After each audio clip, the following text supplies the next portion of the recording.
Bonjour à vous supporters marseillais, supportrices marseillaises, j'espère que vous allez bien. On se retrouve aujourd'hui pour une nouvelle vidéo durant laquelle on va évoquer plusieurs sujets. On va évoquer Pablo Longoria qui est responsable, à mon sens, de la drôle de saison qu'on est en train de vivre et qu'on va très certainement vivre. On va faire un focus sur le cas d'Aubameyang. Et pour Aubameyang, les amis, je vais me faire l'avocat du diable puisque je lui ai trouvé des circonstances atténuantes. Et pour conclure, on va revenir sur la rencontre face à l'OGC Nice. Voilà pour le sommaire. Et bien entendu, avant de rentrer dans le vif du sujet, je vous demanderai un maximum de pouces bleus. Et pour toutes les personnes qui vont me découvrir à travers ce contenu, n'hésitez pas à vous abonner. Allez, c'est parti les amis. Et on va commencer cette vidéo par une petite parenthèse. Parce que depuis la défaite face à l'OGC Nice, je vois que ça s'affole. J'ai reçu énormément de messages sur Snapchat et sur Instagram de supporters marseillais me disant que Lyon, ils allaient nous taper dimanche. Lyon, cette année, c'est de l'eau. Lyon, cette année, c'est du Perrier. Lyon, cette année, c'est du Pago fraise, les gars. Hein? Donc, je refuse de croire qu'on s'inclinera face à Lyon, frère. Ils sont derniers du championnat, ils sont nuls à chier. Et c'est pas anodin, Bruno Chéroux, frère. C'est pas anodin. Il y a peut-être des coachs de Ligue 1 qui veulent quitter leur équipe parce qu'ils sont jaloux du recrutement qu'on est en train de faire. Et c'est pas anodin. Te faire encadrer, Chéroux. Voilà, frère. Je souhaite le mal à aucun club de Ligue 1. Mais eux, frère, après ce qui s'était permis, ben écoute. Le karma. Allez, on va maintenant changer de sujet les amis. Je vais essayer de reprendre mon sérieux pour parler de Pablo Longoria. Alors avant d'attaquer le sujet du président olympien, petite précision, c'est pas parce que je vais faire ce constat que je ne l'aime pas, que je veux son départ et que je ne veux pas voir mon club grandir, pardon.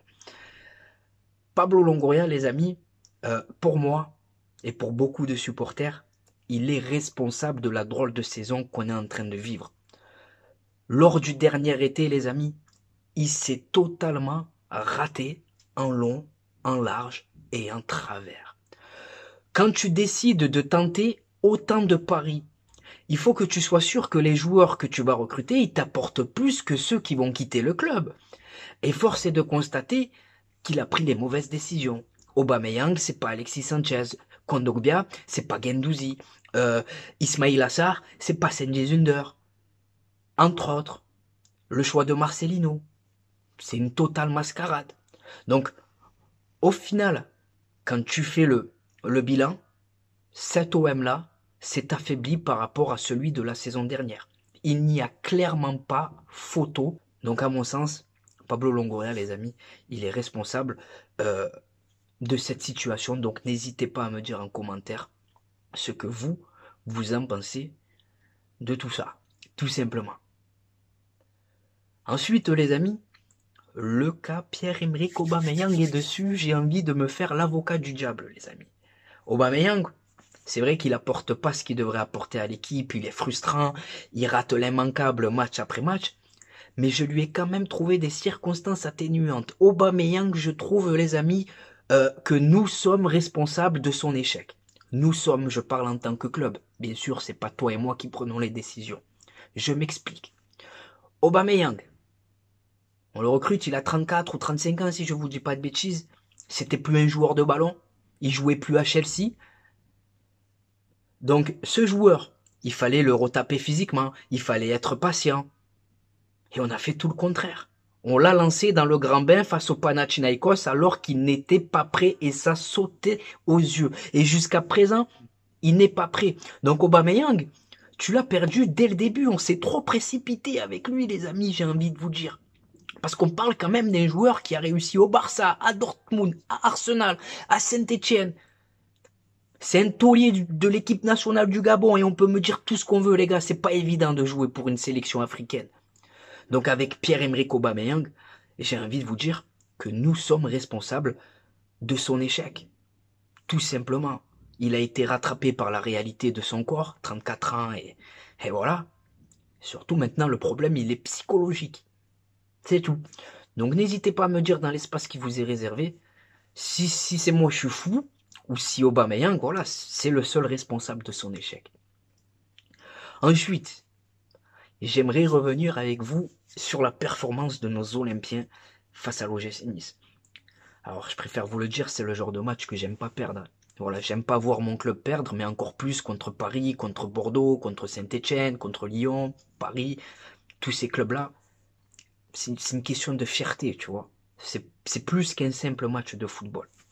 Alors, ce match, il est frustrant. Il est frustrant parce qu'il y avait largement la place pour remporter, pour repartir de là-bas avec les 3 points. Ce match, on le tenait, les amis. Mais le problème, c'est que quand tu arrives à créer le danger en phase offensive, quand tu arrives à faire mal en contre-attaque, tu as 3 joueurs devant qui ne prennent jamais les bonnes décisions. Iliman Ndiaye, les amis, je vous l'avais dit à son arrivée. Iliman Ndiaye, j'espère qu'il aura les épaules solides parce que c'est pas Samuel Gigot, c'est pas le même poste, c'est pas les mêmes attentes. Iliman Ndiaye, on lui demande d'être décisif de match après match, week-end après week-end et pour l'instant, il n'y arrive pas. Tu sens pourtant qu'il a du ballon, il arrive à éliminer facilement son vis-à-vis, mais derrière, il se passe plus rien. Ismaïla Sarr, les gars. On parle quand même d'un international sénégalais. Il ne prend jamais les bonnes décisions dans les 30 derniers mètres. Il est jamais dans le bon tempo, les gars. J'ai l'impression que ce joueur, il n'a pas progressé depuis son départ à Rennes. Alors oui, il va prendre la profondeur. Oui, sur les 3-4 premiers mètres, ça va vite. Mais derrière, il se passe quoi? Pas grand-chose. Et ensuite, on a le cas Aubameyang dont je viens de vous parler. Mais si jamais c'est plus la même rencontre, c'est un peu le même scénario que la saison dernière face à Lens là-bas, vous savez. Le but d'Alexis Sanchez qu'on nous refuse, s'il est valable, c'est plus le même match et je suis persuadé qu'on repart de là-bas avec les 3 points. Bref. Donc, il y a du mieux. Il y a du mieux avec Gattuso. Mais je préfère vous le dire, les gars, on va vivre une saison frustrante. Galère. Voilà. Et j'en voudrais pas à Gattuso pour conclure, les gars, parce que Gattuso, il a récupéré un effectif qui est pas le sien en cours de route, donc lui, il est là pour sauver les meubles. Mais Pablo Longoria, pour moi, il joue, entre guillemets, sa place, là. Le prochain mercato, ça devient urgent de nous amener des guerriers, frère. Parce que être joueur de ballon, c'est beau, mais on a besoin de guerriers, de leaders, de mecs qui ont pas peur de se faire mal. Donc voilà, les amis, pour la rencontre face à l'OGC Nice, globalement, il y a du mieux, mais au niveau des résultats, c'est toujours la même chose. Dernier sujet de la vidéo maintenant. Si je vous dis pas de bêtises, ben écoutez, c'est le match face à l'AEK Athènes. Voilà, match de Ligue Europa. Donc, première précision, les amis, et je vais vous partager ma petite expérience, c'est que les fans des 2 équipes, les ultras des 2 équipes, sont très très très proches. Durant un voyage à Athènes en Grèce, j'ai eu la chance de rencontrer un supporter de cette équipe-là, et je peux vous dire, les gars, qui supportent l'OM comme si c'était leur équipe. Donc ça, c'est beau à voir. Demain, ils vont faire le déplacement, ça va se passer ça va se passer dans une ambiance joviale, ça va être bienveillant et tant mieux parce que ça change des supporters de Francfort, de la EK Athènes, du PAOK pardon, qui viennent et qui cassent tout dans la vie. Voilà, donc ça sera des belles images de football et j'espère que les médias s'en serviront pardon pour un peu positiver l'image des ultras. Voilà, pour parler de la rencontre. J'ai envie de vous dire que c'est déjà capital de gagner demain. Pas capital parce qu'on risque d'être éliminé, non. On est encore en vie en Ligue Europa. Mais capital pour entamer une série. Voilà, on va jouer l'AEK Athènes. On va jouer Lyon dimanche. Pour moi, c'est les rencontres parfaites pour refaire le plein de confiance sans leur manquer de respect. Ma composition pour affronter cette équipe grecque, ben écoutez les amis, j'apporterai quelques changements à l'équipe parce qu'il ne faut pas oublier qu'il faut faire tourner, qu'on joue tous les 3 jours. Donc Ruben Blanco dans les cages avec Leonardo Balerdi derrière. Il sera suspendu à Lyon, donc tant qu'à faire, autant en profiter face au PAOK Athènes demain, à l'AEK Athènes, pardon, désolé, pour accompagner Balerdi, Samuel Gigot s'il est disponible, pour faire souffler un peu Mbemba. À droite, Amir Mourio, à gauche, Renan Lodi, ou bien Emran Soglo pour le relancer, pour lui donner du temps de jeu. Ça peut faire plaisir aussi. Dans l'entrejeu, ben écoutez, Kondogbia, Jordan Verretou et Amin Harit. Voilà, l'entrejeu c'est quand même un secteur clé, donc j'apporterai pas trop de changements là dans l'entrejeu. Et pour conclure au niveau des 3 de devant, ben écoutez, j'ai longuement pensé à aligner Aubameyang pour essayer de le relancer au niveau de la confiance et j'ai finalement choisi Vitinha. Voilà, Vitinha parce que c'est important qu'il ait sa chance quand son concurrent, ben, il met pas un pied devant l'autre. Voilà, faut être juste et équitable avec tout le monde. Donc Vitinha, François-Régis Muguet à droite et à gauche, ben écoutez, Joaquin Correa. Voilà, clairement ce match pour moi c'est pas la priorité, donc j'avais beaucoup de changements. Mon pronostic, ben, écoutez, pourquoi pas une victoire de l'OM, 3-1, voilà. J'ai envie de vivre le genre de match face au Havre, tu vois. On s'enflamme, du spectacle, des buts, et donc voilà. Les amis, j'ai évoqué avec vous tous les sujets, donc n'hésitez pas à me dire en commentaire ce que vous pensez de tout ça. Maintenant, c'est à vous de jouer. Et dans quelques secondes, ben, écoutez, changement de maillot et changement de coupe.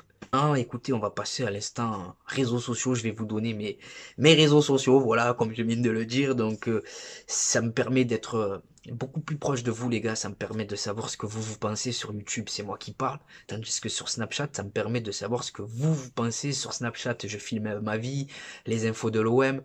Les bons plans maillot, les gars, le bon plan maillot. 26 € le maillot de l'Olympique de Marseille. 10% de réduction avec mon code promo TPAMS.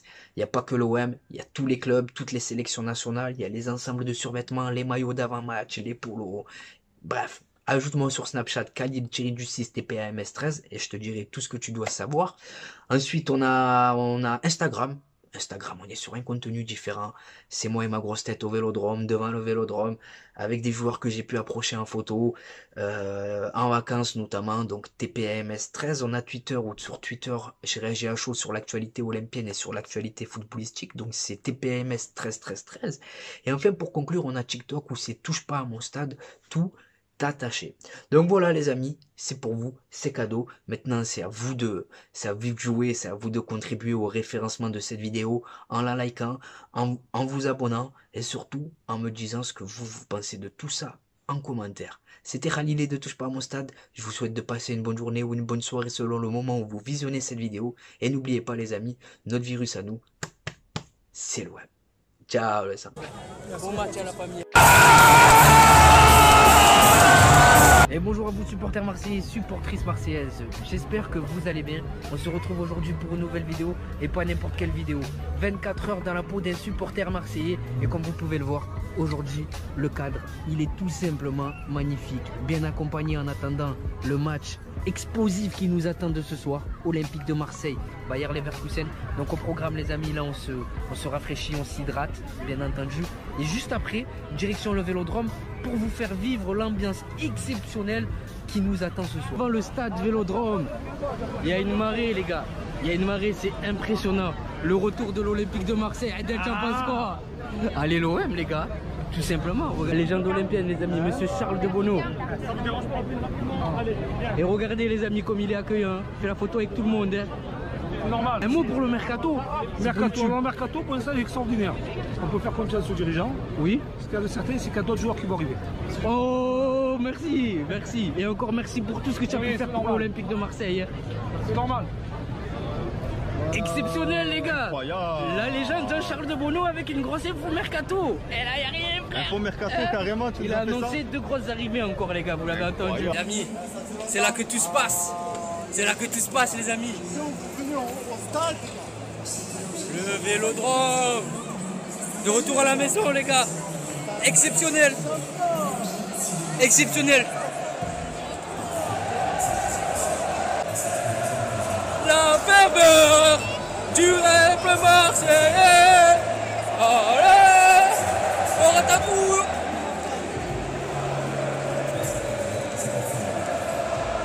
On est posé les amis, on attend patiemment que le match démarre, comme vous pouvez le voir.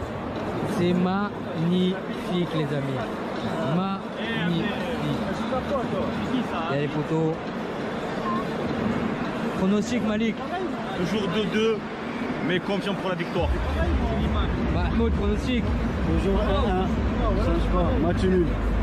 Adel, pronostic. Exceptionnel les gars. Voilà, Imran Soglou. Ounaï.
Ah, c'est la mi-temps, les gars. Pour l'instant, on n'y arrive pas. Paul Lopez, il te met nique, hein.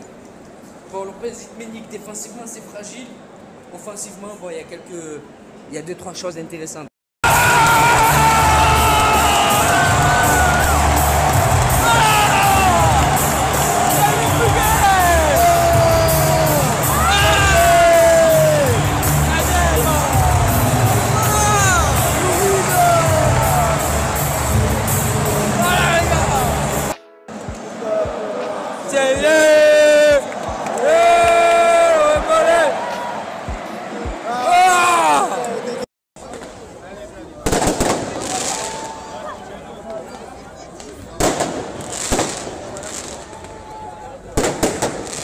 Sur l'âge des joueurs.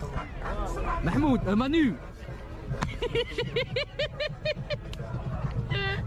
Malik, t'as hâte d'être à ce soir ou pas? Je pense à Manu.